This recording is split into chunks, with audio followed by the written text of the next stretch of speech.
Selamat pagi saudara-saudariku yang terkasih dalam Kristus. Kita adalah anak-anak Tuhan.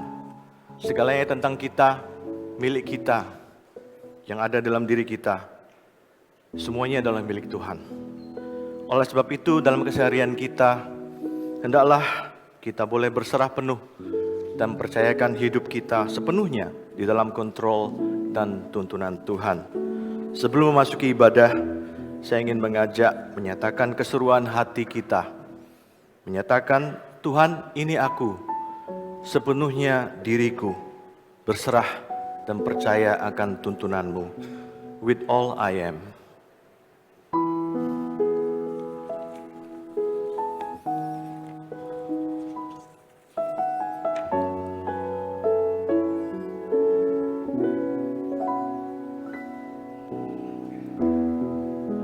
Into your hands I commit again, with all I am, for you, Lord. You hold my hand in the palm of your hands, and I am yours forever.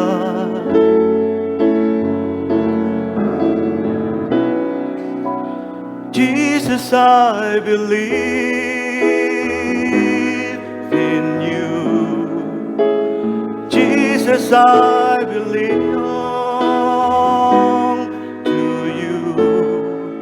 You're the reason that I live, the reason that I sing, with all I am. I'll walk with you, God.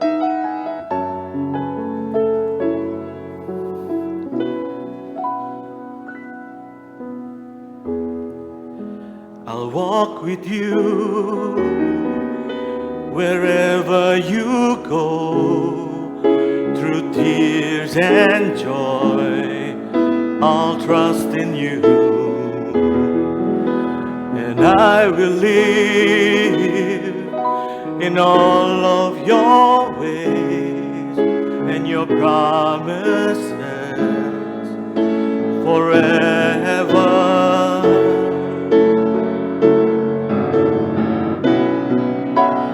Jesus, I believe in you. Jesus, I belong to you. You're the reason that I live, the reason that I sing, with all I am. Kita nyanyikan bahasa Indonesia.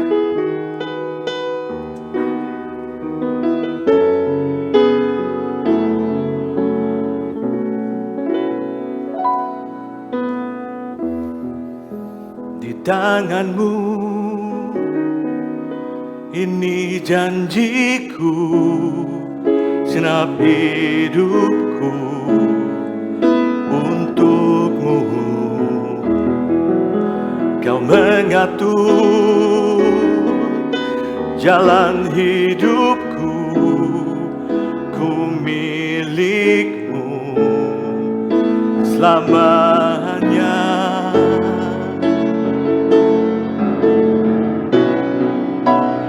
Yesus, aku percaya. Yesus, aku milikmu. Ku hidup karenamu dan hanya untukmu selamanya.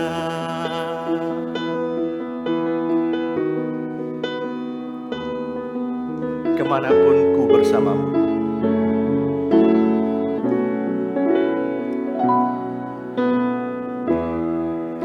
Kemanapun ku bersamamu, lewat suka dan duka,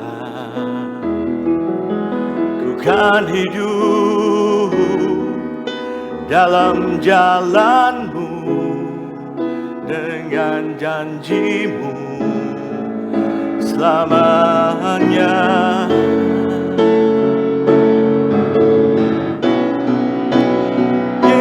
aku percaya, Yesus aku milikmu,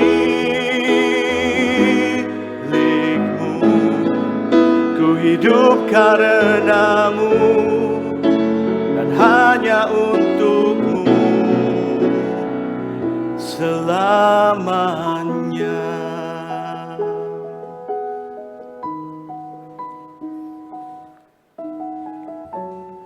Saat teduh,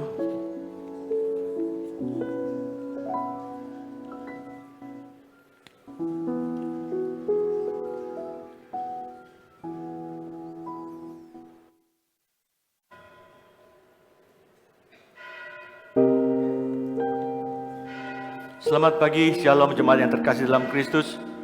Shalom. Saya yakin setiap hari Minggu di mana kita diberi kesempatan oleh Tuhan untuk datang ke rumah Tuhan, kita dengan kesungguhan hati menyatakan kerinduan kita untuk menghadap di dalam rumah Tuhan. Selamat Hari Kartini yang tiba pada hari ini 21 April. Hari Kartini adalah waktu untuk menghargai semua perempuan yang telah berjuang dan berkarya, baik di rumah tangga seperti istri, seorang anak, seorang mama, di dalam tempat kerja kita, maupun di setiap lapisan masyarakat yang kita jumpai. Terima kasih atas perjuangan mereka. Kita berikan selamat untuk mereka. Kita berikan tepuk tangan untuk para wanita. Sungguh sukacita boleh kita rasakan karena Tuhan telah hadir di tengah-tengah kita. Mari kita menyambut Dia dengan bangkit berdiri.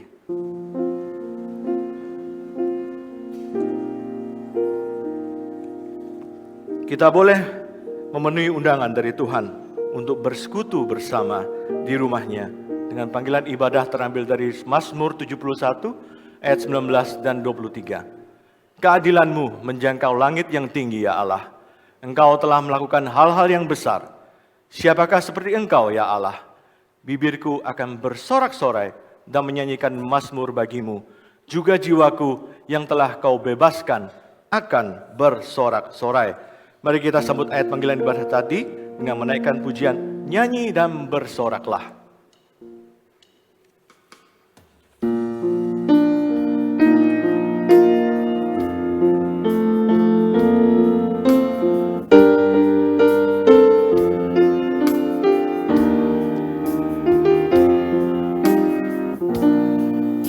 Yesusku, penyelamatku, tiada yang seperti Engkau. Setiap hari ku memuji keajaiban kasih-Mu.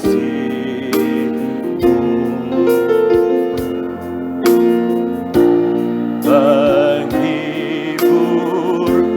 pelindung, menara kekuatan, biarlah semua yang bernafas tak berhenti menyembah-Mu. Nyanyi dan bersoraklah bagi Dia, pujian, hormat, kuasa bagi Raja. Gunung tunduk, laut bergelora, memenggar nama-Mu. Ku bersuka atas perbuatan-Mu, selamanya ku kasih Engkau Tuhan. Tiada janji seperti yang ada padamu. Kita nyanyikan sekali lagi.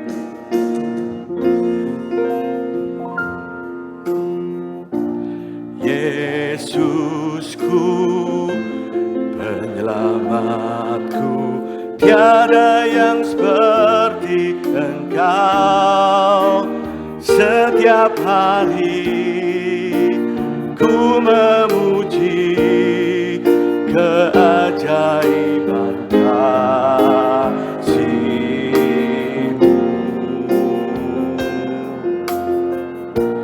Penghibur, pelindung, menara kekuatan,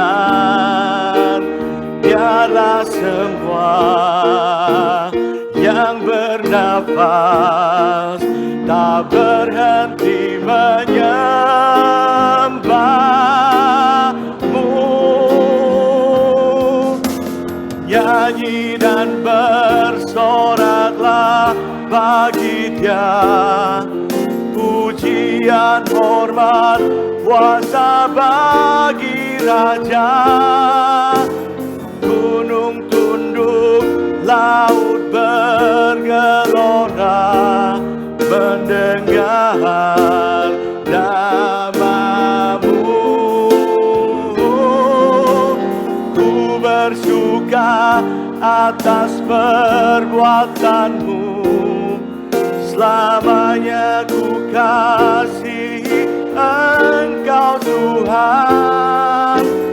Tiada janji seperti yang ada pada, tiada janji seperti yang ada pada. Sekali lagi, tiada janji seperti yang ada padamu. Mari kita bersama berdoa. Seperti pujian yang barusan kami nyanyikan, Tuhan, siapakah yang seperti Engkau, Sang Penyelamat, Penghibur, dan Pelindung bagi kita, anak-anak-Mu, Tuhan. Biarlah hati kami terus dapat memuji Engkau karena keajaiban kasih-Mu yang boleh kami alami setiap hari. Engkau adalah menara kekuatan kami. Segala sesuatu yang ada saat ini, tidak ada satupun yang terlepas dari anugerah-Mu saja.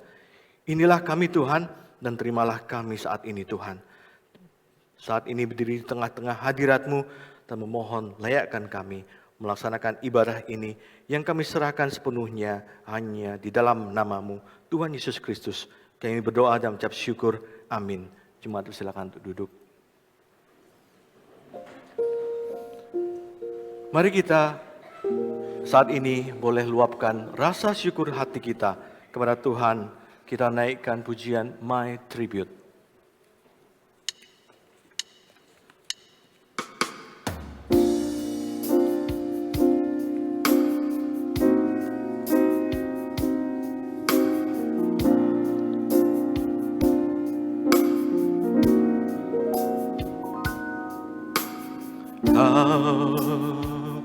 Can I say thanks for the things you have done for me? Things so undeserved, yet you gave to prove your love for me. The voices of a million angels could not express my gratitude. All that I am and ever hope to be, I owe it all to Thee. To God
let it be pleasing, Lord, to thee. And if I gain any praise, let it go to Calvary.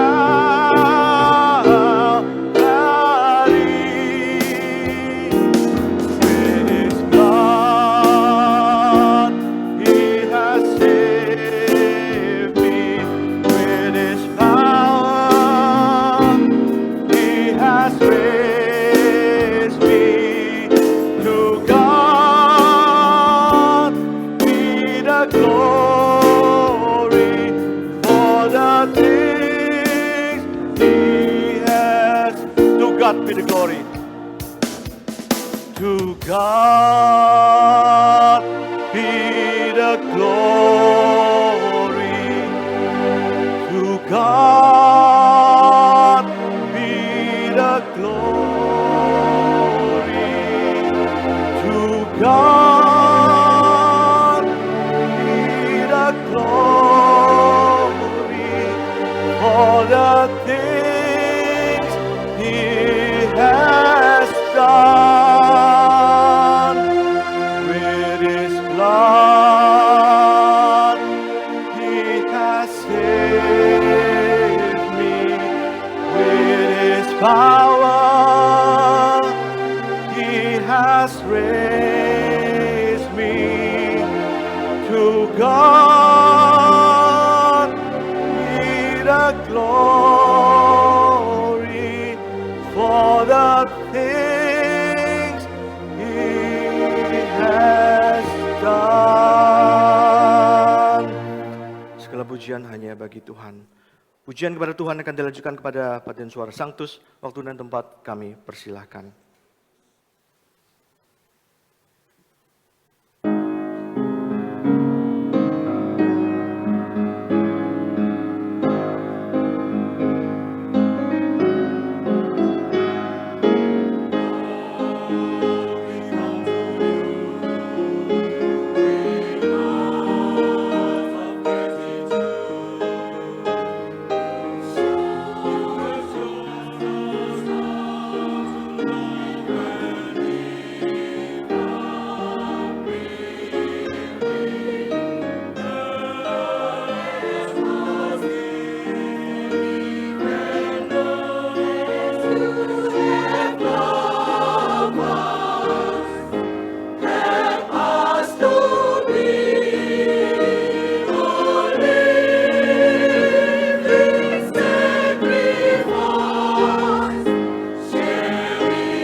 sebuah pujian yang begitu indah sekaligus mengingatkan kita menjadi suatu doa di mana menyatakan, Lord, let us be the living sacrifice to show the love of God to all the world.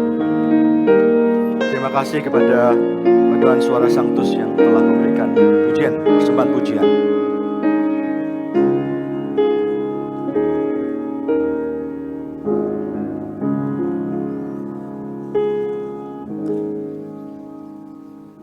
Dengan kuasa dan kasih Tuhan yang begitu besar, hanya Dia yang sanggup dan menolong kita untuk meninggalkan hidup yang lama dan melepaskan dosa-dosa kita yang sering membelenggu diri kita.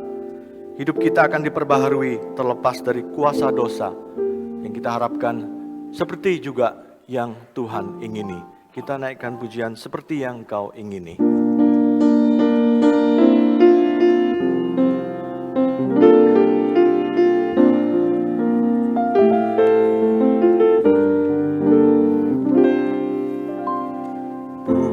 Dengan barang fana Kau membayar dosaku dengan darah yang mahal, tiada noda dan celah. Bukan dengan emas perak Kau menebus diriku, oleh segenap kasih dan pengorbananmu, ku telah mati dan tinggalkan cara hidup yang lama. Semuanya sia-sia dan tak berarti lagi. Hidup ini ku letakkan pada mezbah-Mu ya Tuhan. Jadilah padaku seperti yang Kau ingini. Kita nyanyikan bait kedua dengan bangkit berdiri. Bukan dengan barang fana Kau membayar dosaku, dengan darah yang mahal,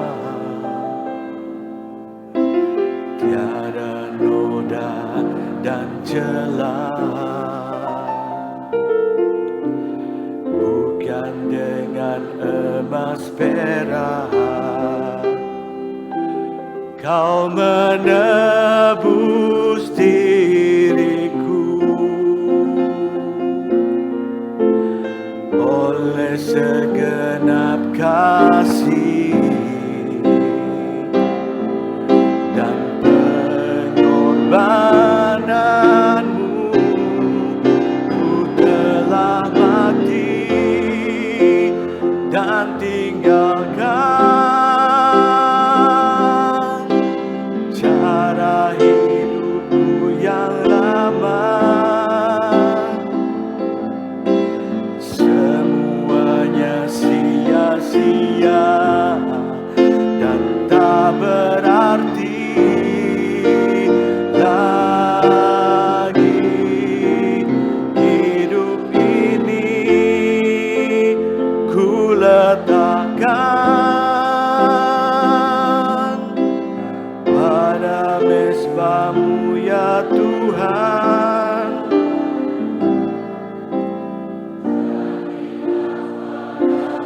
Seperti yang Kau ingini.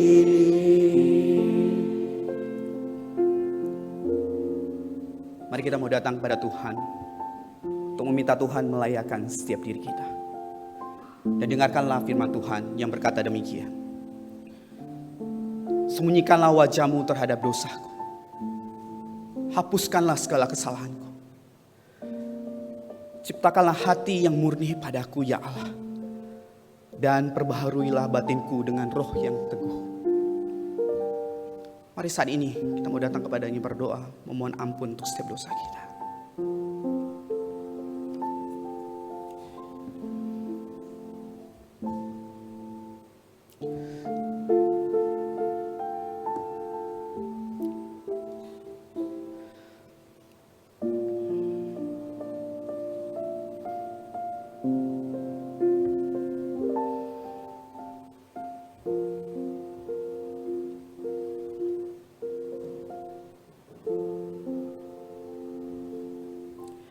Kami sadar siapa kami ini ya Tuhan di hadapan-Mu saat ini.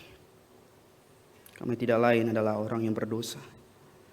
Masih terus berdosa kepada Engkau ya Tuhan. Mulai perkataan kami, mulai pikiran kami, mulai hati kami. Oleh saat ini kami datang dengan hancur hati dan juga dengan kerendahan hati. Kami ingin mohon pengampunan daripada-Mu. Kami ingin ya Tuhan, Engkau menciptakan hati yang murni pada setiap kami dan memperbaharui batin kami. Sehingga benar seperti pujian yang sudah kami nyanyikan ya Tuhan. Kami ingin meninggalkan hidup kami yang lama ya Tuhan. Kami tidak ingin berbalik lagi ke sana ya Tuhan. Kami tidak ingin memakai manusia yang lama itu lagi ya Tuhan. Tolong kami. Kami menyadari tidak mudah ya Tuhan karena dosa begitu kuat. Oleh sebab itu kami butuh Roh Kudus memampukan kami. Mampukan kami dengan sungguh hidup memuliakan nama Engkau. Mengerjakan keselamatan yang sudah Engkau anugerah kepada kami. Pengorbanan-Mu ya Tuhan yang sudah Engkau berikan kepada kami. Tolong supaya kami tidak menyia-nyiakannya ya Tuhan. Tolong kami ya Tuhan. Sekiranya ya Tuhan, kiranya kami boleh sungguh-sungguh menjalani hidup kami. Di berbagai aspek kehidupan kami. Kami boleh memuliakan nama-Mu dan meninggalkan dosa-dosa yang ada. Dan kiranya saat ini Engkau perkenankan kami sehingga tidak ada sedikit pun berkat-Mu yang terlewat melalui ibadah ini ya Tuhan. Khususnya untuk firman Tuhan yang akan disampaikan. Tolong kami ya Tuhan. Kami mohon ampun di dalam nama Tuhan Yesus Juru Selamat kami. Amin. Setiap kita yang sudah sungguh-sungguh bertobat, mari terima janji pengampunan dosa dari Tuhan. Demikian firman Tuhan. Kita sekarang dengan penuh keberanian dapat masuk ke dalam tempat kudus oleh darah Yesus. Karena Dia telah membuka jalan yang baru. Dan yang hidup bagi kita melalui tabir, yaitu dirinya sendiri. Mari kita mau meresponi ini. Kita mau meresponi ini dengan menyatakan pujian. Kau telah memilihku. Kiranya pujian ini mengingatkan kita bahwa kita umat pilihannya. Kita diberikan anugerah, bukan karena kita layak, tapi karena dilayakkan.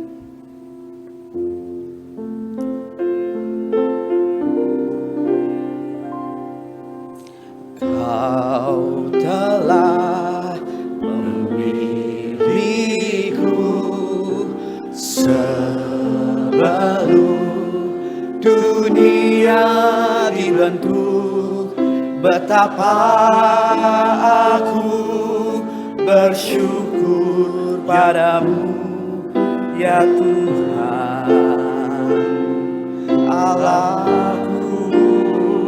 Kau telah memanggilku. Kau telah memanggilku sebagai alat kerajaan-Mu.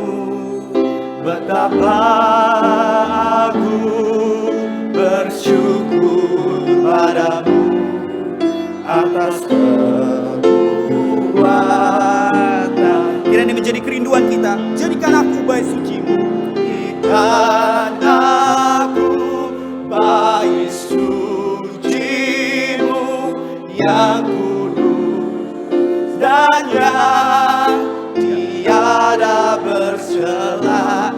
Jadikan aku mesbah doa-Mu bagi keselamatan bangsa. Lebih sungguh lagi, Jadikan aku bait suci-Mu. Jadikan aku bait suci-Mu yang kudus dan yang tiada bercela. Jadikan aku mesbah doa-Mu bagi keselamatan bangsaku. Kiranya ini menjadi sungguh kerinduan kita dan doa kita. Bagi setiap kita yang sudah sungguh-sungguh percaya, mari kita lafalkan pengakuan iman rasuli kita yang berkata demikian. Aku percaya kepada Allah, Bapa yang Maha Kuasa, Khalik langit dan bumi, dan kepada Yesus Kristus, Anak yang untuk Tuhan kita, yang dikandung dari Roh Kudus, lahir dari anak darah Maria, yang menderita sengsara di bawah pemerintahan Pontius Pilatus, disalibkan, mati dan dikuburkan, turun ke dalam kerajaan maut. Pada hari yang ketiga, bangkit pula mati, naik ke surga, duduk di sebelah kanan Allah, Bapa yang Maha Kuasa, dan dari sana Ia akan datang untuk menghakimi orang yang hidup dan yang mati. Aku percaya pada Roh Kudus, gereja yang kudus dan persekutuan orang kudus, pengampunan dosa, kebangkitan tubuh dan hidup yang kekal. Amin. Sedang jemaat dipersilakan duduk kembali. Untuk hambanya kami persilakan.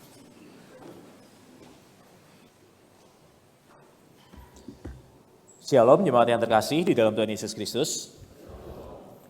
Saat ini sebelum kita akan mendengar akan kebenaran firman Tuhan, marilah terlebih dahulu kita berdoa, mohon Tuhan memimpin setiap kita untuk kita bisa mengerti akan firman Tuhan pada hari ini. Mari kita berdoa. Tuhan Allah Bapa, kami sungguh bersyukur kalau di dalam kehidupan kami Tuhan terus memberkati setiap kami. Sehingga pada hari ini kami bisa menikmati waktu ibadah kami, itu juga adalah berkat dari Tuhan.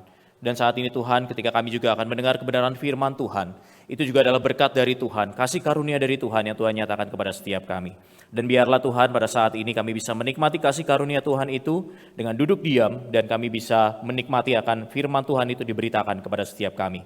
Dan biarlah Tuhan tolong melalui kuasa Roh Kudus Tuhan, untuk masuk ke dalam hati kami, menolong setiap kami, untuk kami bisa mengerti dan memahami akan firman Tuhan yang sebentar lagi akan diberitakan kepada setiap kami.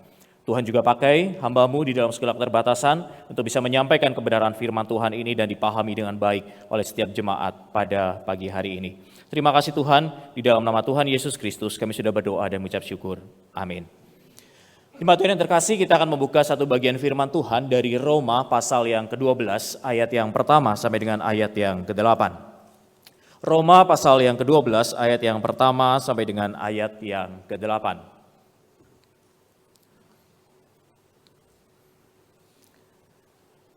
Jika sudah menemukan bagian firman Tuhan ini, saya akan membacakan untuk setiap kita Roma pasal yang ke-12 ayat yang pertama sampai dengan ayatnya yang ke-8. Dan demikianlah bunyi firman Tuhan. Karena itu saudara-saudara, oleh kemurahan Allah aku menasehatkan kamu, supaya kamu mempersembahkan tubuhmu sebagai persembahan yang hidup, yang kudus dan yang berkenan kepada Allah. Itulah ibadahmu yang sejati.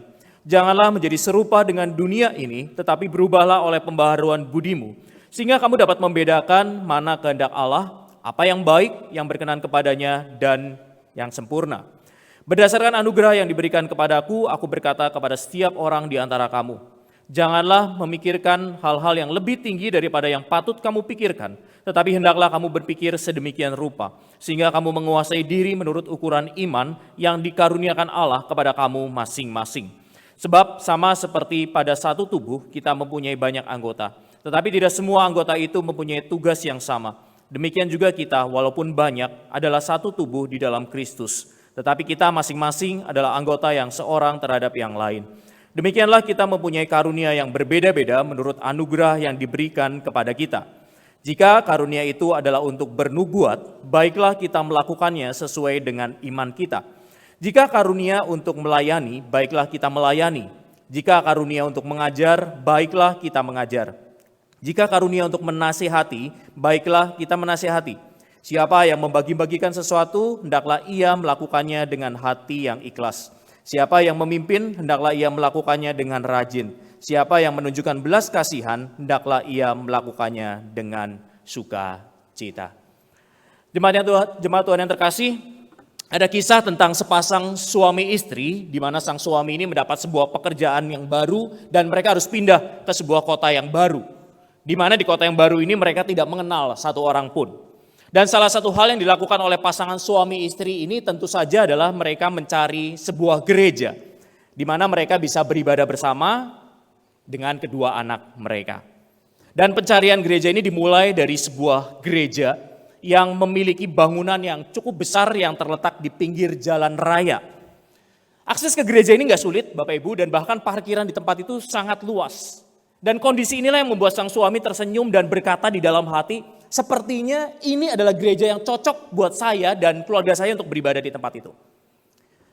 Demikian pun dengan sang istri, ketika dia masuk ke dalam gedung gereja itu dan dia melihat keramahan para asyir yang menyambut mereka, dan juga terdengar suara alunan musik dari grand piano, membuat sang istri berkata juga di dalam hati, ini gereja yang cocok buat keluarga kami.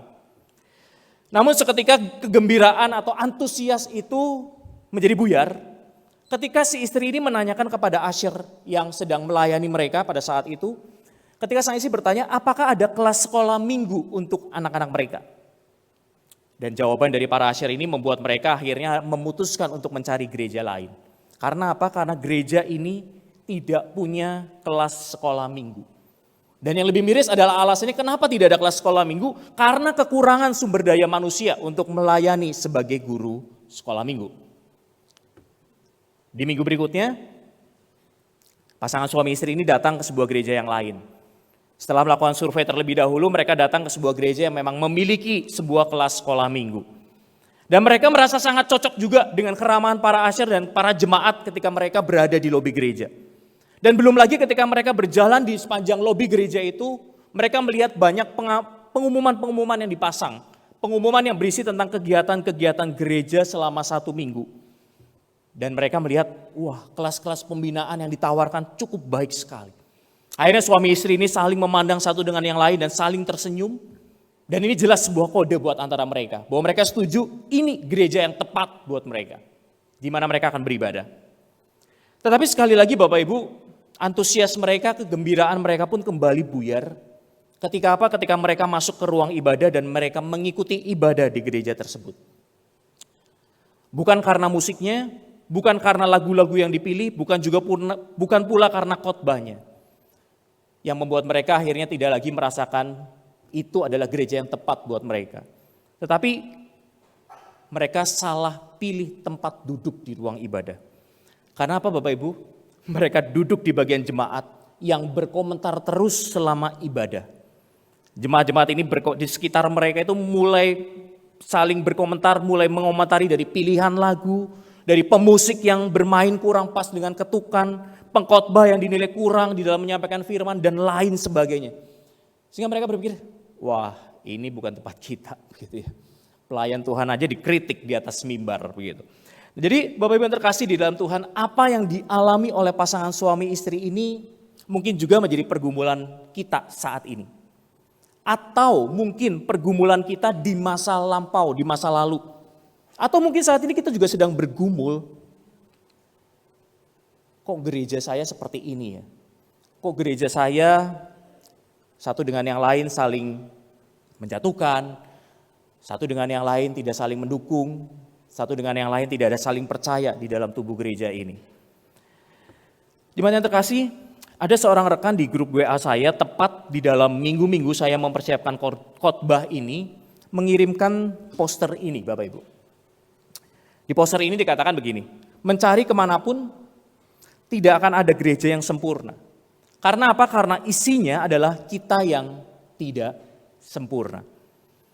Bapak Ibu yang terkasih di dalam Tuhan, poster ini atau tulisan ini itu adalah sebuah fakta dan kebenaran. Bahwa kemanapun kita pergi, kemanapun kita mencari sebuah gereja yang sempurna, kita tidak akan pernah menemukannya.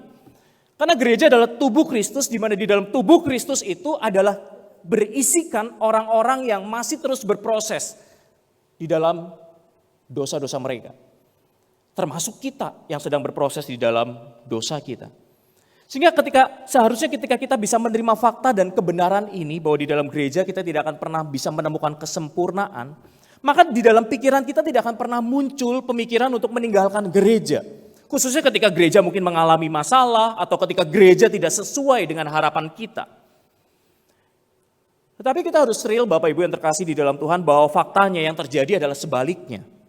Banyak orang percaya gagal untuk melihat atau memahami fakta bahwa tubuh Kristus di dalamnya adalah terdiri dari orang-orang yang tidak sempurna, orang-orang yang berdosa ini. Sehingga tren yang terjadi saat ini adalah banyak orang percaya yang berpikir, khususnya setelah pandemi ini, berpikir demikian, daripada saya kecewa dengan gereja secara komunal, lebih baik saya tidak bergereja secara fisik. Lebih baik saya tidak bergereja secara organisasi. Toh gereja adalah orangnya, bukan gedungnya, bukan organisasinya. Ini adalah kebenaran yang lain Bapak Ibu.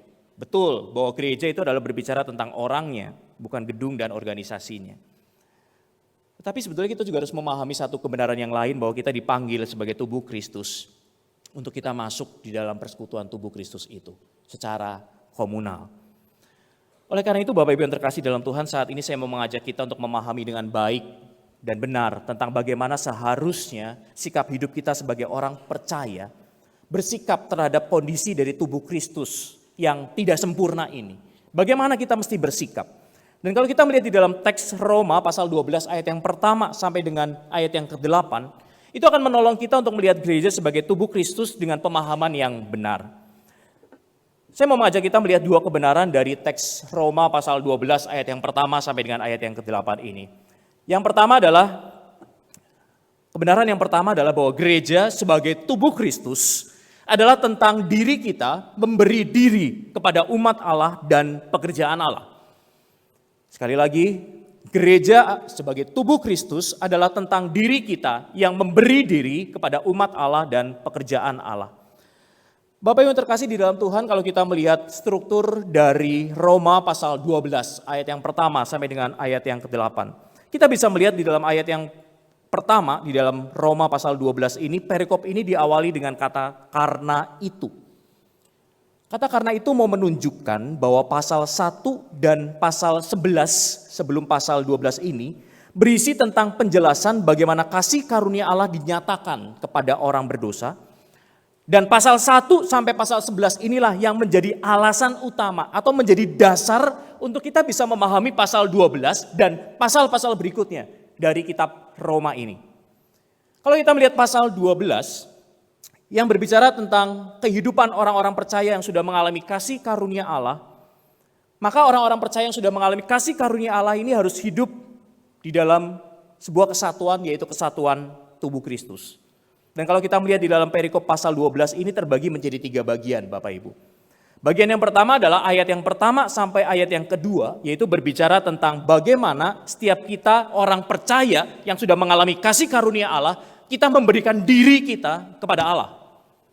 Lalu bagian yang kedua yaitu ayat 4 sampai dengan ayat yang kelima adalah berbicara tentang bagaimana kita sebagai orang percaya yang sudah mengalami kasih karunia Allah itu, kita memberikan diri kita kepada umat Allah, kepada sesama orang percaya di dalam tubuh Kristus itu. Dan bagian yang ketiga, ayat yang ke-6 sampai dengan ayat yang ke-8, berisikan catatan Rasul Paulus tentang bagaimana seharusnya hidup orang percaya yang sudah menerima akan kasih karunia dari Kristus untuk mereka memberikan diri mereka kepada pekerjaan Allah. Jadi jemaat yang terkasih di dalam Tuhan, dari struktur perikop ini, jelas sekali Paulus mau menunjukkan bahwa setiap orang percaya dipanggil untuk bergereja secara komunal. Bergereja secara komunal bukanlah sebuah pilihan, tetapi sebuah keharusan. Sebuah keharusan karena apa Bapak Ibu? Karena kita sebagai orang percaya yang sudah menikmati kasih karunia dari Tuhan ini, seharusnya meresponi dengan benar kasih karunia ini. Yaitu dengan cara apa? Dengan cara kita memberi diri bagi umat Allah. Dengan cara kita memberi diri bagi pelayanan tubuh Kristus. Sehingga tidak ada alasan bagi setiap kita orang-orang percaya untuk mengatakan bahwa kami tidak butuh gereja secara komunal. Kami tidak mau melayani di gereja. Karena dari catatan ini, dari firman Tuhan ini dengan jelas menunjukkan kepada setiap kita. Setiap kita yang sudah menerima kasih karunia dari Tuhan harus memberi diri kepada sesama tubuh Kristus. Harus memberi diri bagi pekerjaan pelayanan Tuhan. Jemaat Tuhan yang terkasih, ada sebuah gambaran tentang gereja yang menyejajarkan gereja sebagai sebuah analogi kapal perang. Dan bukan kapal pesiar, Bapak Ibu. Karena apa? Kalau di dalam kapal perang, setiap penumpang atau setiap awak kapal yang ada di dalam kapal perang itu, setiap mereka memiliki tugas dan tanggung jawab. Gak ada awak kapal yang santai-santai. Bahkan komandan kapal itu pun, komando dalam kapal itu, pemimpin dalam kapal itu pun punya tugas dan tanggung jawab. Walaupun dia hanya memerintah, walaupun dia hanya memberikan komando. Tetapi itu adalah bagian dari tanggung jawab seorang pemimpin. Semua awak kapal di dalam kapal perang itu mesti berkontribusi. Tidak ada pilihan untuk, oh saya gak mau berkontribusi di dalam kapal perang ini. Tetapi sebaliknya Bapak Ibu, kalau kita melihat gereja sebagai sebuah kapal pesiar, maka yang terjadi adalah kita semua ingin menjadi konsumen yang dipuaskan oleh pelayanan yang ada di kapal pesiar tersebut. Tetapi seharusnya sekali lagi Bapak Ibu, gereja bukanlah kapal pesiar di mana kita dilayani dan kita menunggu untuk dilayani. Tetapi kita harus berkontribusi di dalam gereja itu. Menjadi anggota jemaat dari sebuah gereja lokal bukanlah tentang saya mendapat apa dari gereja. Tetapi menjadi anggota jemaat dari sebuah gereja lokal adalah tentang memberi diri bagi sesama orang percaya di dalam tubuh Kristus. Karena apa Bapak Ibu, dengan memberi diri ini, berarti sebetulnya kita sedang memahami dengan baik kasih karunia yang sudah Tuhan berikan melalui pengorbanan Yesus Kristus di atas kayu salib untuk setiap kita. Itu kebenaran yang pertama yang bisa kita lihat dari Roma pasal 12 ayat yang pertama sampai dengan ayat yang ke-8. Lalu kebenaran yang kedua Bapak Ibu yang kita bisa pelajari dari bagian firman Tuhan ini adalah bahwa gereja sebagai tubuh Kristus adalah tentang memberikan penilaian yang sehat bagi diri sendiri.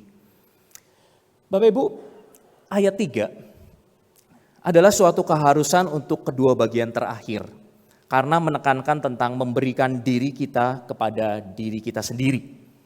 Mungkin kita bertanya, apa artinya, apa maknanya? Tapi kita akan melihat terlebih dahulu keseriusan dari Rasul Paulus. Ketika Rasul Paulus di dalam ayat yang ketiga menekankan akan bagian ini pentingnya untuk setiap kita sebagai orang percaya memberikan diri kita untuk diri kita sendiri. Kalau kita melihat ayat yang ketiga menjadi sebuah pivot atau menjadi sebuah titik balik dari bagian pertama menuju kepada bagian yang ketiga dan bagian yang kedua dan bagian yang ketiga. Rasul Paulus menekankan tentang pentingnya untuk memikirkan hal ini, memikirkan tentang bagaimana kita memberikan diri kita untuk diri kita sendiri. Karena ada kata dasar memikirkan atau berpikir yang diulang 4 kali oleh Rasul Paulus dan diulang 4 kali ini pun di dalam 4 bentuk kata yang berbeda. Jadi kata dasarnya sama, yaitu berpikir, tetapi disajikan oleh Rasul Paulus sebanyak 4 kali di dalam 4 bentuk kata yang berbeda. Yaitu yang pertama adalah memikirkan, lalu yang kedua pikirkan berupa kata perintah, lalu yang ketiga berpikir, dan kata yang keempat yang mungkin di dalam terjemahan bahasa Indonesia kita tidak bisa melihat kata ini, tetapi di dalam terjemahan bahasa asli kita bisa melihat yaitu kata menguasai diri. Jadi kata menguasai diri di dalam bahasa aslinya memiliki akar kata yang sama dengan berpikir. Jadi menguasai diri artinya adalah berpikir dengan bijaksana, berpikir dengan sungguh-sungguh dikontrol oleh pikiran yang sadar, pikiran yang sehat. Jadi Bapak Ibu yang terkasih di dalam Tuhan, jadi apa maksud Rasul Paulus dari bagian ayat yang ketiga ini? Maksud dari ayat yang ketiga ini adalah setiap kita sebagai orang percaya diminta untuk kita bisa memiliki penilaian yang sehat tentang di mana posisi kita atau bagaimana kita memposisikan diri kita sebagai seorang pribadi dalam kaitan dengan anugerah yang Tuhan sudah berikan kepada setiap kita. Kalau kita berpikir kita menempatkan diri kita lebih tinggi di atas anugerah Allah, maka kita akan menjadi orang yang arogan dan sombong. Karena kita lupa bahwa tanpa kasih karunia Allah, sebetulnya kita bukan siapa-siapa. Tetapi sebaliknya ketika kita berpikir dan menempatkan diri lebih rendah dari kasih karunia Allah, maka kita menyia-nyiakan kasih karunia Allah yang bekerja maksimal di dalam kehidupan kita. Jadi Bapak Ibu yang terkasih di dalam Tuhan, seringkali kita sebagai orang percaya gagal untuk menilai diri kita sendiri. Apakah kita sudah hidup sesuai dengan kasih karunia yang Tuhan berikan kepada setiap kita? kita justru sibuk memberikan penilaian kepada orang-orang di sekitar kita. Oh, itu orang percaya, sudah lama jadi orang Kristen, tapi kelakuannya seperti itu. Oh, itu orang percaya sudah lama jadi orang Kristen, tapi gak mau turut ambil bagian dalam pelayanan di gereja Tuhan. Tapi kita lupa untuk menilai diri kita sendiri ketika kita menilai orang lain. Sebetulnya kita sedang memposisikan diri kita lebih tinggi dari kasih karunia Tuhan itu. Karena kasih karunia Tuhan itu diberikan kepada orang-orang yang sedemikian itu tadi. Yang mungkin menyebalkan di dalam gereja Tuhan, di dalam tubuh Kristus. Tuhan masih memberikan kasih karunia buat mereka. Memberikan kebaikannya buat mereka. Tetapi kita sendiri merasa kita layak untuk menghakimi mereka. Kita layak untuk memberikan judgmental untuk mereka. Bapak Ibu yang terkasih di dalam Tuhan, dengan memahami bagian ayat yang ketiga ini, sebetulnya kita bisa mengerti tentang akar masalah utama kenapa gereja memiliki banyak konflik dan masalah. Karena apa? Konflik dan masalah ini sebetulnya karena masing-masing individu sedang berproses di dalam memberikan penilaian bagi diri mereka. Namun di saat yang bersamaan mereka juga mesti memberi diri bagi sesama tubuh Kristus dan bagi pelayanan tubuh Kristus. Oleh karena itu seharusnya di dalam tubuh Kristus, ketika kita mau menghindari masalah ini, seharusnya kita lebih menekankan kepada pentingnya untuk menolong setiap jemaat yang sudah lahir baru. Untuk mereka dipersiapkan di dalam kelas-kelas, untuk mereka bisa melihat diri mereka dengan baik di hadapan tahta kasih karunia Tuhan. Bukan segera cepat-cepat untuk suruh ambil bagian dalam pelayanan, bukan suruh cepat-cepat untuk terlibat di dalam gereja. Tetapi tolong mereka untuk bertumbuh. Tetapi ketika mereka, orang-orang percaya yang baru memberikan diri mereka kepada Allah, lalu mereka dituntut untuk memberikan diri kepada umat Allah, sesama orang percaya di tubuh Kristus, dan memberikan diri untuk melayani tubuh Kristus.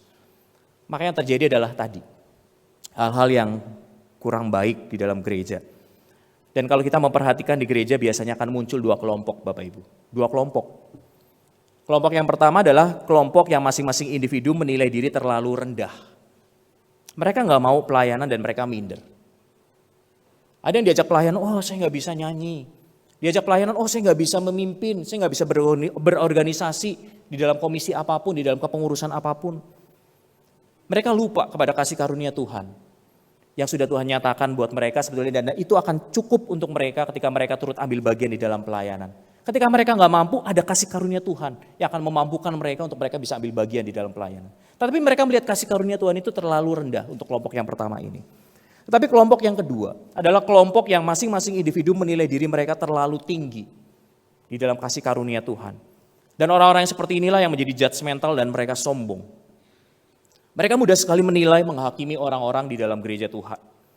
Apalagi ketika orang-orang di dalam gereja Tuhan yang mereka lihat tidak sesuai dengan apa yang menjadi standar mereka, apa yang menjadi pemikiran mereka. Jadi Bapak Ibu, pertentangan antara dua kelompok ini sebetulnya menjadi analogi dari kehidupan orang percaya. Analogi kehidupan orang percaya dalam gereja adalah seperti kisah dari anak yang hilang. Dua anak di dalam kisah anak yang hilang. Anak yang sulung dan anak yang bungsu sama-sama belum bisa memberikan penilaian yang tepat bagi diri mereka. Si sulung menilai terlalu tinggi kasih karunia itu, sehingga dia dengan sombong menghakimi adiknya yang tidak layak menerima kasih karunia dari bapaknya. Sementara si adik, si bungsu itu menyia-nyiakan kasih karunia dari Tuhan, sehingga dia meninggalkan kasih karunia itu, meninggalkan bapaknya. Namun Bapak Ibu yang terkasih di dalam Tuhan, di saat yang bersamaan ayat 3 ini bukan hanya menunjukkan kepada kita akar masalah dari kenapa gereja selalu berkonflik dan bermasalah. Tetapi ayat yang ketiga ini juga menjadi kunci untuk kita bisa mengalami sebuah pertumbuhan di dalam kehidupan kita. Untuk kita bisa mengalami pertumbuhan di dalam kehidupan kita. Kita seharusnya menjadi orang di dalam kelompok yang ketiga, yaitu orang yang dengan tepat hidup sesuai dengan kasih karunia yang Tuhan sudah berikan di dalam kehidupan setiap orang percaya. Karena setiap orang percaya yang sudah bisa dengan tepat menilai dirinya di hadapan tahta kasih karunia Allah, maka orang ini bisa memahami dengan baik. Kenapa di dalam tubuh Kristus ada orang-orang yang sulit? Kenapa di dalam tubuh Kristus ada orang-orang yang tidak mau melayani? Sehingga orang-orang di dalam kelompok yang ketiga ini yang sudah betul-betul memahami kasih karunia Allah itu dengan baik, Mereka bisa menjadi orang-orang yang bisa menolong jemaat Tuhan yang lain, yang masih ada di dalam kelompok yang pertama dan kelompok yang kedua ini, untuk mereka bisa bertumbuh, ataupun juga bisa memperdamaikan mereka. Jemaat Tuhan yang terkasih di dalam Tuhan, mungkin satu hal contoh praktis ketika di dalam gereja. Kelompok yang ketiga ini bertumbuh lebih banyak daripada kelompok yang pertama ataupun kelompok yang kedua. Ketika kita berbicara pada hari ini, khususnya ketika kita akan mengadakan pemilihan majelis. Pada hari ini seluruh gereja lokal di bawah Sinode GKI akan mengadakan pemilihan majelis untuk periode 2024 sampai 2027. Kalau kita memiliki pemahaman yang benar tentang siapa diri kita di hadapan tahta kasih karunia Tuhan itu, yaitu kita orang yang di dalam kelompok yang ketiga itu, maka di dalam pemilihan majelis ini, kita akan memiliki dua sikap sebetulnya Bapak Ibu. Yang pertama adalah kita akan menahan diri. Kita akan menahan diri untuk tidak kasih komen terhadap sosok pribadi tertentu di antara nama-nama calon majelis ini. Karena apa? Kita nggak beri komen bukan karena kita mungkin memberikan pernyataan bahwa memberitahu, oh ini sebetulnya nggak layak, masih oke begitu ya. Kadang-kala seringkali menjadikan pembicaraan, menjadikan pergunjingan bahwa dia nggak cocok untuk jadi majelis. Tapi orang-orang yang sudah menemukan kasih karunia di hadapan Tuhan dengan tepat, mereka akan dengan sadar melihat ketika ada orang-orang yang sebetulnya tidak layak masuk di dalam nama calon majelis itu. Mereka akan dengan sadar melihat bahwa oh mungkin Tuhan sedang memberikan kesempatan buat orang ini turut ambil bagian di dalam pelayanan di gereja Tuhan. Mungkin selama ini adalah orang yang gak pernah kelihatan karena mereka ada di kelompok yang pertama itu tadi, yang mereka enggan, sungkan, takut, minder untuk pelayanan. Dan Tuhan sedang berikan kesempatan untuk orang ini bisa turut ambil bagian di dalam pelayanan. Sehingga kita bisa menahan diri untuk kita tidak kasih komen untuk orang-orang tersebut. Atau yang kedua, sikap yang kedua yang seharusnya dimiliki oleh orang-orang yang bisa di dalam kelompok yang ketiga tadi.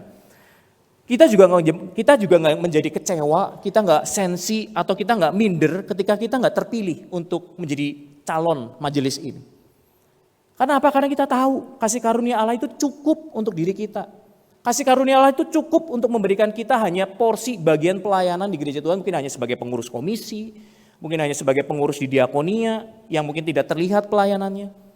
Kita bisa menerima itu semua dengan baik. Dan orang-orang di kelompok yang ketiga ini adalah orang-orang yang justru berdoa, memohon hikmat dari Tuhan. Untuk mereka bisa memilih nama-nama calon majelis ini dengan benar, sesuai dengan apa yang menjadi kehendak Tuhan untuk dipilih. Saat ini saya mengajak setiap kita ketika nanti akan memilih calon-calon majelis ini. Mari kita melihat nama-nama yang ada nanti di kertas suara kita dengan cara pikir dari orang kelompok yang ketiga ini. Kita memberikan kasih karunia Tuhan, menyatakan kasih karunia Tuhan dengan cara kita memilih nama-nama yang ada. Tentu saja dengan hikmat Tuhan. Jemaat Tuhan yang terkasih di dalam Tuhan, sulit untuk kita bisa hidup menjadi orang yang menilai diri kita dengan baik dan benar di hadapan Tuhan sesuai dengan kasih karunia Tuhan yang Tuhan nyatakan kepada setiap kita. Karena kita sibuk untuk melihat orang lain. Tapi saya mau mengajak kita sebagai penutup dari khotbah saya pada pagi hari ini. Mengajak kita untuk setiap kita belajar untuk sama-sama memandang, melihat kepada Kristus. Karena apa Bapak Ibu? Inkarnasi Kristus. Ketika Allah memilih untuk menjadi manusia di dalam wujud dan rupa Yesus Kristus, itu adalah menjadi contoh dan teladan tentang apa namanya memberi diri. Allah yang begitu kudus, Allah yang begitu mulia itu mau turun ke dalam dunia untuk memberi diri kepada setiap kita orang-orang yang tidak layak seharusnya menerima akan kebaikan dari Tuhan itu. Yesus mau turun ke dalam dunia untuk menyatakan kasih karunia-Nya kepada setiap kita. Yesus rela untuk memberikan dirinya dan melayani setiap kita orang berdosa. Dan saatnya bagi kita ketika kita sebagai tubuh Kristus, kita juga harus memandang kepada Yesus Kristus sebagai kepala ini. Karena Yesus Kristus sebagai kepala bukan hanya menjadi kepala yang memberikan perintah, yang menunjukkan harus seperti ini, harus seperti itu. Tetapi Yesus Kristus sebagai kepala memberikan teladan, memberikan contoh itu tentang bagaimana memberi diri yang sepenuhnya. Memberikan hidupnya, memberikan nyawanya. Dan juga belajar untuk memahami bagaimana orang berdosa di hadapan Yesus Kristus. Kalau kita terus membangun kehidupan kita dengan terus melihat kepada kehidupan Yesus Kristus ini, maka saya yakin dan percaya kita akan pada suatu saat menemukan diri kita di level yang tepat sesuai dengan kasih karunia dari Tuhan itu. Karena kita nggak akan sibuk lagi untuk menilai orang lain. Karena kita akan berfokus kepada Kristus. Apakah saya sudah hidup sesuai dengan apa yang Kristus contohkan, teladankan? Yaitu memberi diri dan juga berkorban untuk orang-orang di sekitar kita. Dan belajar untuk memahami kelemahan, keberdosaan orang lain. Saya yakin dan percaya, ketika kita punya spirit untuk melayani, ketika kita punya spirit untuk berjemaat sesuai dengan inkarnasi Kristus ini, maka saya yakin dan percaya, kita akan semakin mudah untuk memahami orang-orang yang bermasalah di dalam gereja. Bahkan mungkin kita sendiri sedang bermasalah di dalam gereja. Tapi sekali lagi, kasih karunia Tuhan itu cukup untuk kita. Dan biarlah tubuh Kristus dipermuliakan melalui setiap kita yang hidup sesuai dengan kasih karunia Kristus itu. Mari kita tundukkan kepala, kita berdoa. Tuhan Allah Bapa, kami sungguh bersyukur kalau firman Tuhan pada hari ini terus mengingatkan kami bagaimana seharusnya kami sebagai tubuh Kristus hidup sesuai dengan apa yang Tuhan mau. Yaitu kami hidup untuk kami menempatkan diri kami dengan baik di hadapan tahta kasih karunia Tuhan itu. Biarlah kami tidak menilai diri kami terlalu tinggi atau terlalu rendah dari kasih karunia Tuhan itu. Biarlah kami bisa menempatkan diri kami dengan baik di tahta kasih karunia itu, sehingga hidup kami bisa menjadi berkat bagi orang-orang di sekitar kami. Sama seperti Kristus yang berinkarnasi menjadi manusia di dunia ini. Kristus sudah menempatkan diri dengan baik di hadapan Allah Bapa dan juga memberikan dirinya kepada setiap manusia dan bisa memahami setiap manusia. Dan itulah yang harus kami contoh dan kami teladani. Tuhan tolong setiap kami, mampukan setiap kami untuk kami bisa meneladani Kristus di dalam kehidupan kami.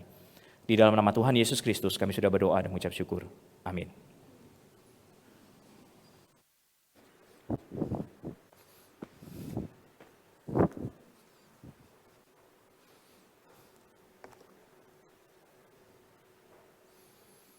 Terima kasih atas firman Tuhan yang telah dibagikan oleh Guru Injil Denny Arfianto.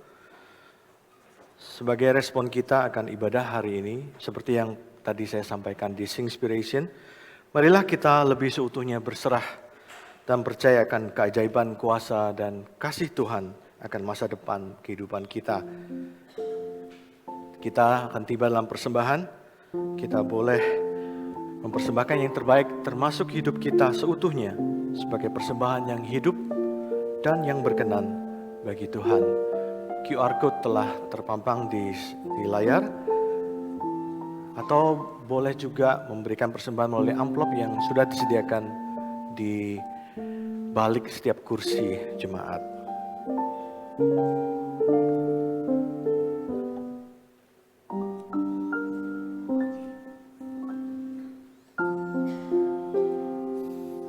Kita iringi persembahan kita dengan menaikkan pujian Ku persembahkan hidupku.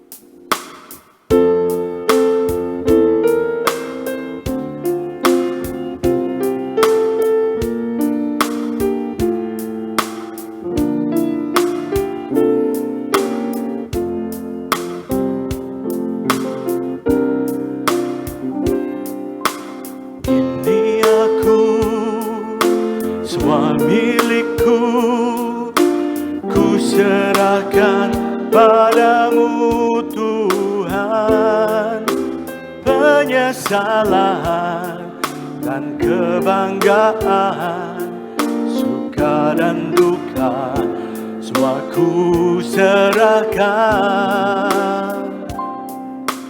Yang telah lalu, yang kan datang, hasrat dan harapan yang terbayang, masa depan dan rencanaku, semua ku serahkan dalam tanganmu. Ku persembahkan hidupku kepadamu Tuhan, untuk kemuliaan-Mu. Ku berikan hidup ini sebagai persembahan yang berkenan padamu. Mari kita jemaat berdiri, kita nyanyikan sekali lagi. Ini aku, semua milikku, ku serahkan padamu Tuhan. Penyesalan dan kebanggaan, suka dan duka, semua ku serahkan. Yang telah lalu, yang akan datang, hasrat dan harapan yang terbayang, masa depan dan rencanaku, semua ku serahkan dalam tanganmu. Ku persembahkan hidupku kepadamu Tuhan, untuk kemuliaan-Mu ku berikan hidup ini sebagai persembahan yang berkenan padamu. Ku berikan hidupku. Mari kita bawa persembahan di dalam doa. Segala ungkapan syukur kami naikkan hanya kepadamu, Bapa di surga. Oleh karena kasih dan penyertaan-Mu, boleh kami terima dan nikmati hingga saat ini, Tuhan.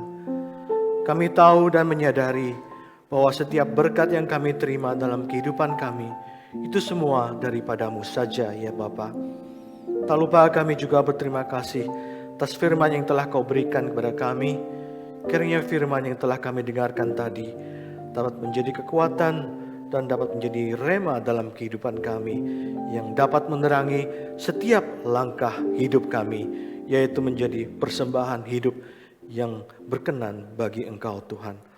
Bapa di surga, tadi pun kami telah memberikan sedikit dari apa yang kami punya. Kiranya Engkau memberkati kami, tangan-tangan yang telah memberi menurut kerelaan hati kami. Kiranya Engkau memberkati persembahan ini, agar persembahan ini dapat menyenangkan hati-Mu, dan dapat gereja-Mu ini pakai untuk memperluas kerajaan-Mu di tempat ini. Ya Bapa, inilah doa yang kami naikkan kepadamu, yang kami alaskan hanya di dalam nama Tuhan Yesus Kristus. Amin. Jemaat silakan untuk duduk.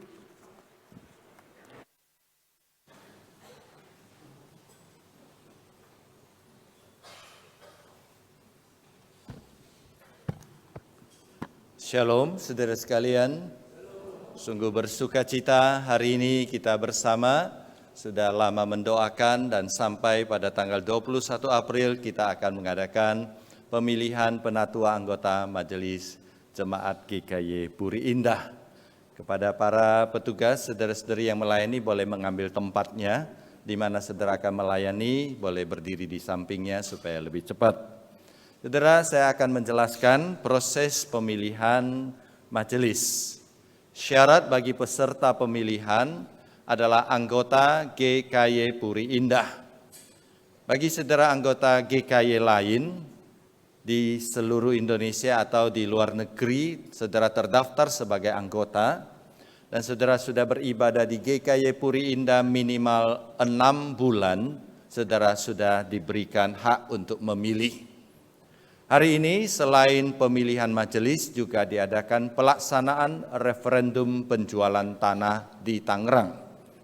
Ini adalah pengumuman keempat untuk penjualan tanah di daerah Tangerang milik VTI atau Puri Indah. Rencananya lokasi ini akan menjadi gedung GKY Villa Tangerang Indah. Tapi karena di sampingnya sudah ada gedung agama lain, dan juga sudah memiliki tempat ibadah yang permanen, maka kita akan menjual tempat ini. Prosesnya sudah disetujui persidangan sinode, dan hari ini kita akan mengadakan referendum. Dibutuhkan 3/4 suara setuju agar tanah ini dapat dijual, dan kalau terjual, maka akan dikembalikan kepada sinode, dan sinode akan menyalurkan sebagai bagian dana pengembangan pos VTI. Nah, saudara sekalian, di dalam kertas suara ada 30 nama anggota calon tetap. Jadi saudara buka seluruhnya, ada 30 nama. Kemudian ada lembar kecil di depan, ini khusus GKY Puri Indah dan VTI, ini adalah referendum. Untuk referendum saudara tinggal cawang setuju atau tidak setuju, kemudian tanda tangan dan memberi nama jelas. Kemudian di halaman berikutnya, ketika saudara memilih nanti, maka saudara harap mengisi nama yang jelas, alamat, nomor telepon, nomor anggota. Jika saudara lupa nomor anggota, saudara diberikan jalan keluar yaitu tulis sudah anggota. Ya, jadi boleh tulis sudah anggota dan sia-sia saudara menghafal nomor anggota saudara. Ya, saya tahu itu jawabannya, tapi nggak apa-apa, minimal 3 tahun sekali cari nomor anggota. Cara memilihnya, kalau saudara pilih A atau nama ini, saudara contreng atau cawang. Kalau saudara membatalkan pilihan, tinggal menggaris 2, yaitu artinya batal. Dan setelah pemilihan nanti, saudara periksa ulang informasi identitas, hitung ulang jumlah, dan angkat kertas suara, petugas akan mengumpulkan kertas suara. Demikian saudara sekalian, sekarang saya meminta supaya jemaat yang memiliki hak suara untuk berdiri. Silakan berdiri saudara sekalian. Setelah dapat, boleh duduk dan jangan langsung pilih, karena saya akan pimpin doa dulu ya. Jangan langsung pilih, saya akan pimpin doa, dan setelah doa baru kita pilih bersama. Sudah dapat, silakan duduk kembali.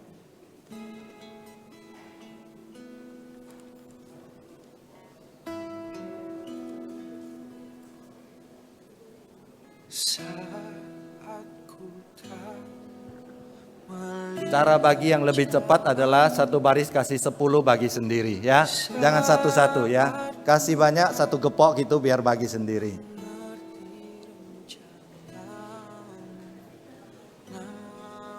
Sebelah sini.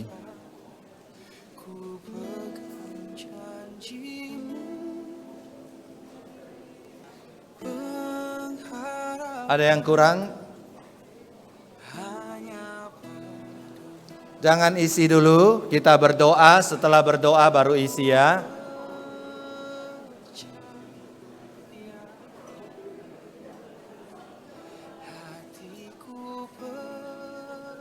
Yang belum dapat kertas suara jangan duduk dulu ya.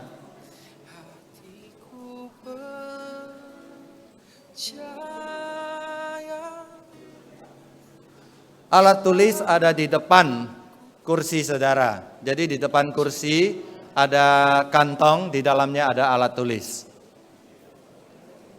Baik, semua sudah dapat? Kalau sudah dapat, mari kita berdoa. Mari kita berdoa. Kita berdoa ya. Bapa di surga, kami berterima kasih. Engkau memberkati kami, Engkau memanggil sebagian saudara-saudari kami untuk mempersembahkan diri mereka menjadi calon majelis. Dan saat ini berikan hikmat kepada kami, berikan kami kekuatan tanggung jawab untuk memilih, dan biarlah orang-orang yang terpilih adalah orang-orang yang benar-benar sesuai dengan kehendak Tuhan demi kemajuan GKY Puri Indah. Terima kasih Tuhan, demi nama Tuhan Yesus kami berdoa. Amin. Sekarang silakan contreng untuk referendum. Silakan contreng untuk referendum. Dan setelah contreng langsung tanda tangan. Ya, untuk referendum Setelah itu tanda tangan.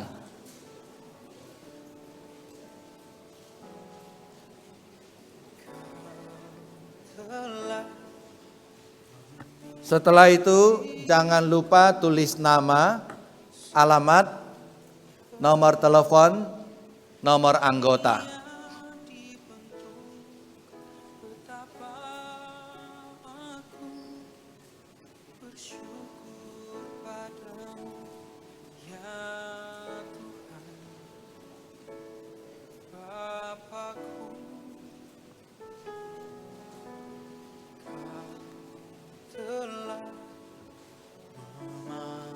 Jangan lupa tulis nama, alamat, nomor telepon, dan nomor anggota.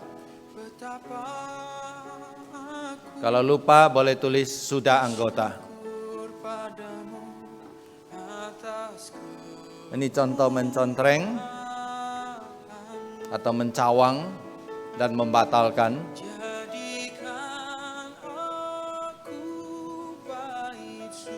Bagi yang sudah selesai,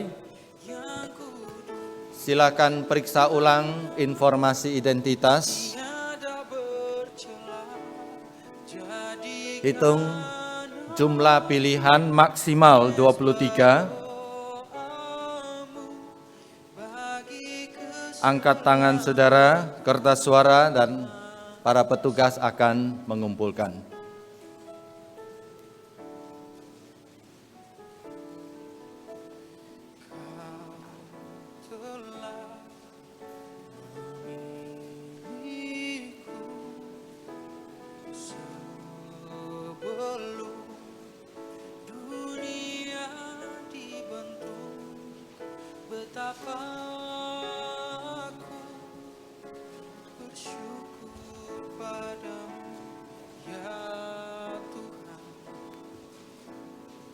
Periksa ulang informasi identitas,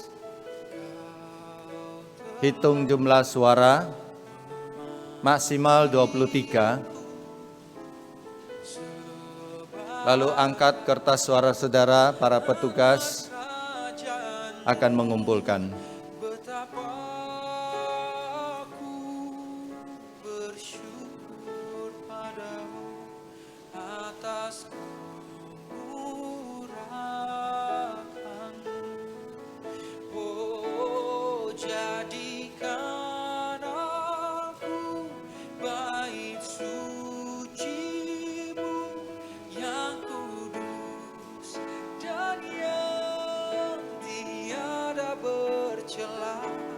Jadikan aku mezbah doamu bagi keselamatan bangsaku.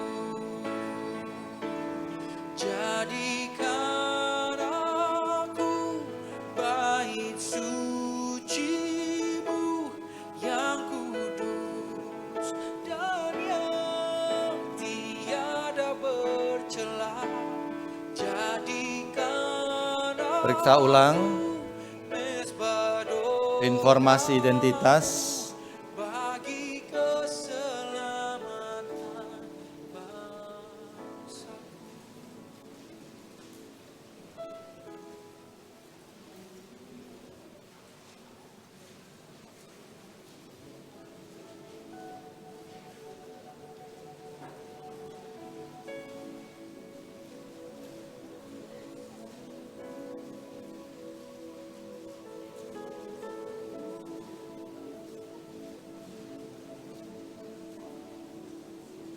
Jadikan aku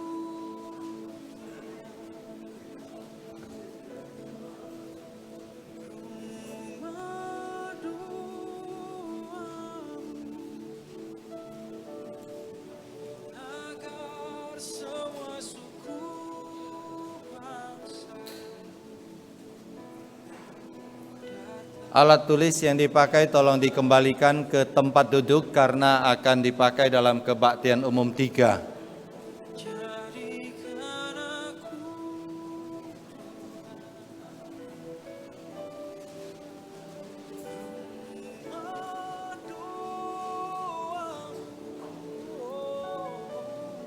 Baik, sambil menunggu beberapa saudara kita menyelesaikan, saya persilakan multimedia untuk memutar informasi warta minggu depan.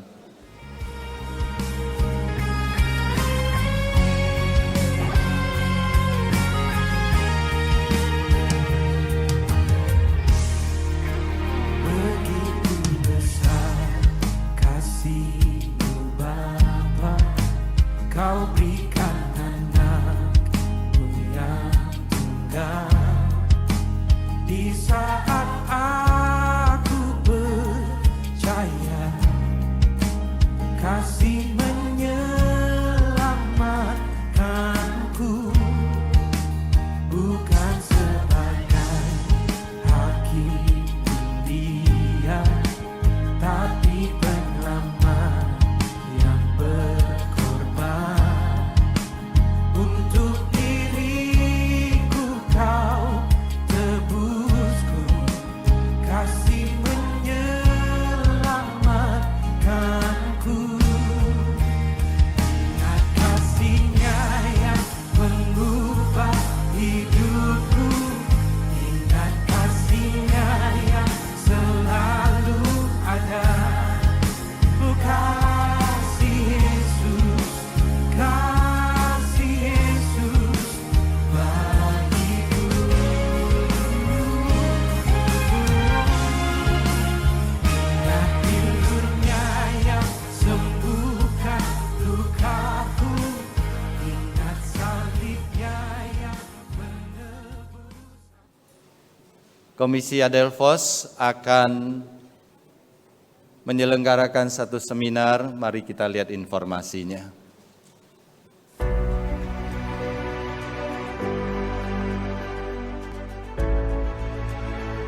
Di balik keberanian, ketegasan, dan kepemimpinan yang seringkali terlihat dari luar, terdapat dunia yang tersembunyi di dalam pikiran seorang pria. Pikiran-pikiran yang tidak selalu mudah diakses oleh orang lain. Namun Tuhan dan Dia yang tahu jelas apa itu, yaitu dosa.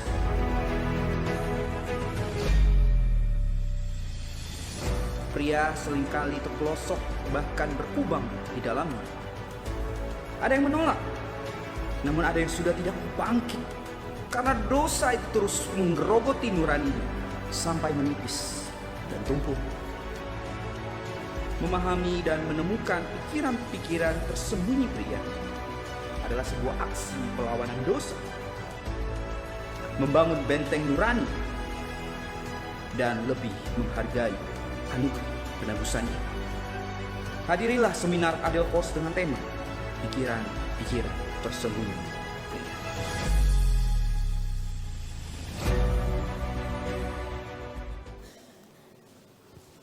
Dalam guyon di antara para hamba Tuhan, dikatakan seminar ini berbahaya karena semua rahasia pria akan diungkapkan. Ya, ibu-ibu jangan mengintip ya. Jadi saya dorong saudara pukul 18.30 di ruang serbaguna hari Jumat tanggal 26 April untuk hadir bersama. Kemudian saudara sekalian, Komisi Remaja akan mengadakan pekan remaja liburan dengan tema Rescue the Mission, the Trial. PRL ini akan diadakan tanggal 17 sampai 19 Juni 2024. Kegiatan ini diadakan 3 hari tanpa menginap bagi orang tua yang punya anak remaja yang bisa menginformasikan dan mendaftarkan anak remajanya. Pendaftaran dimulai hari ini di meja pendaftaran di lantai 1 atau bisa scan QR code yang ada di layar. Gereja kita juga akan mengadakan KKR, rencana diadakan pada tanggal 19 Mei tahun 2024. Acara ini diadakan dengan tema Don't Waste Your Life. Dalam rangkaian itu, maka akan ada pelatihan pekabaran Injil pada tanggal 27 yaitu hari Sabtu yang akan datang.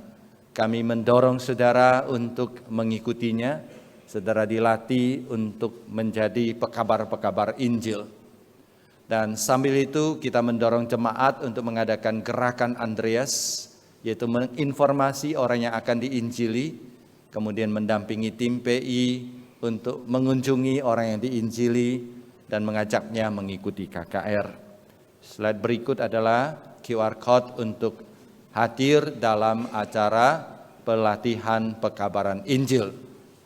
Jadi saya dorong saudara untuk mendaftarkan diri, dan kalau saudara tidak bisa mendaftar melalui QR code, di depan nanti di lobi ada rekan-rekan dari panitia mendaftarkan saudara untuk mengikuti pelatihan PI ini. Kita mengucapkan turut berduka cita telah dipanggil kembali ke rumah Bapa di surga almarhum Bapak Wiman Effendi Tan usia 60 tahun pada hari Sabtu tanggal 13 April. Almarhum adalah suami terkasih dari Ibu Verliana Suminto, Papa terkasih dari Saudara Jonathan Vincent, dan telah dikremasi pada hari Selasa tanggal 16 April 2024. Kiranya Allah memberikan kekuatan dan penghiburan kepada keluarga duka. Bapak almarhum Wiman adalah mantan majelis gereja kita. Kita juga mengucapkan turut berduka cita telah dipanggil kembali ke rumah Bapa di surga almarhumah Ibu Shane Budi Prabowo usia 61 tahun. Ibu Shane juga adalah majelis yang sedang menjabat saat ini sebagai bidang keuangan di gereja kita. Dipanggil ke rumah Bapa di surga hari Kamis tanggal 18 April. Almarhumah adalah istri dari almarhum Bapak Wiwoho Prabowo, kakak terkasih dari Ibu Silvi. Dimakamkan hari ini tanggal 21 April. Kiranya Tuhan memberikan kekuatan dan penghiburan kepada keluarga yang ditinggalkan. Saudara sekalian, kita bersyukur kepada Tuhan dan berterima kasih kepada saudara-saudari, rekan-rekan yang melayani pada hari ini, Paduan Sara Sanctus, dan juga rekan-rekan yang melayani di depan, di belakang mimbar. Kiranya segala kemuliaan bagi nama Tuhan.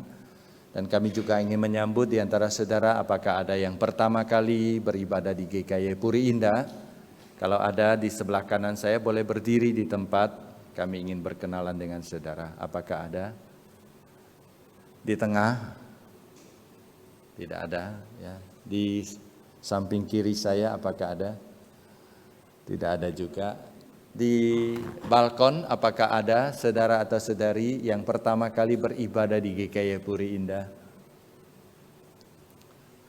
Kalau tidak ada, kita semua berdiri dan memberi salam kepada saudara di kiri kanan.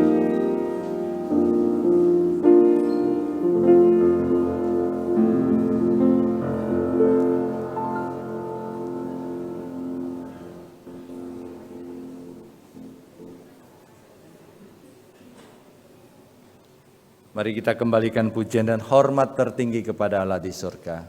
Doksologi. Puji Allah Bapa Putra,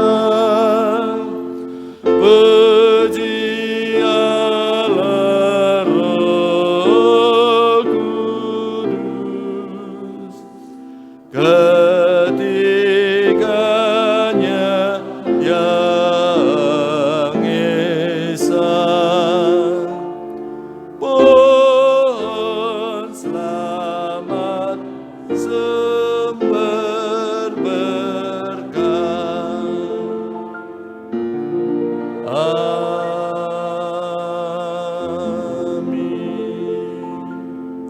Saudara sekalian, arahkan hati pikiranmu kepada Tuhan, bukalah hatimu, terimalah berkat dari Tuhan. 各位亲爱弟兄姐妹们，我们来到上帝的面前，开我们的心，领受从上帝而来的祝福。但愿我主耶稣基督的恩惠、上帝的慈爱、圣灵的帮助，常与弟兄姐妹们同在，从今时直到永永远远。Kasih karunia dari Tuhan kita Yesus Kristus, cinta kasih dari Allah Bapa, persekutuan dan pertolongan dari Allah Roh Kudus, menyertai saudara sekalian dari saat ini sampai selama-lamanya. Amin. Amin.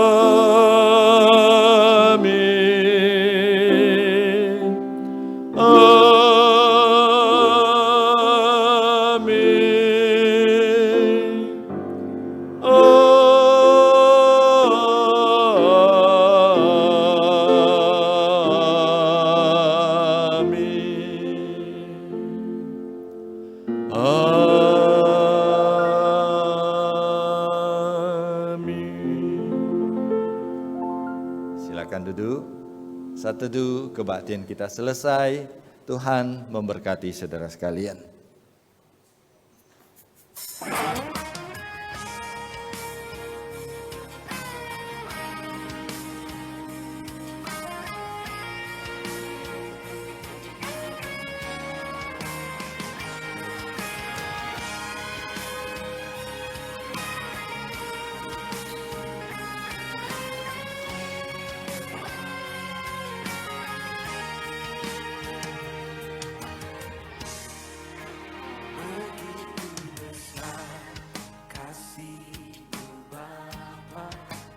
Kau berikan anakmu yang tunggal. Di saat aku percaya kasih menyelamatkanku, bukan sebagai hakim dia, tapi penyelamat yang berkorban. Untuk diriku kau tebusku, kasih menyelamatkanku. Ingat kasihnya yang mengubah hidupku, ingat kasihnya yang selalu ada. Ku kasih Yesus, kasih Yesus bagiku.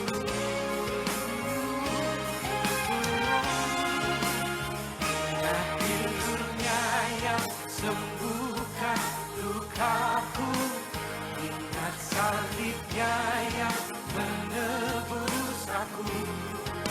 Ku kasih Yesus, kasih Yesus bagiku.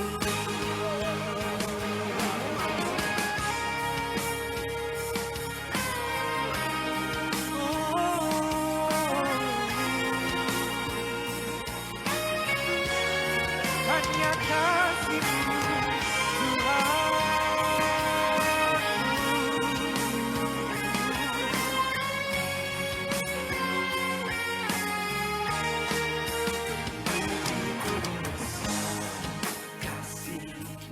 Bapa, Kau berikan anak yang tunggal.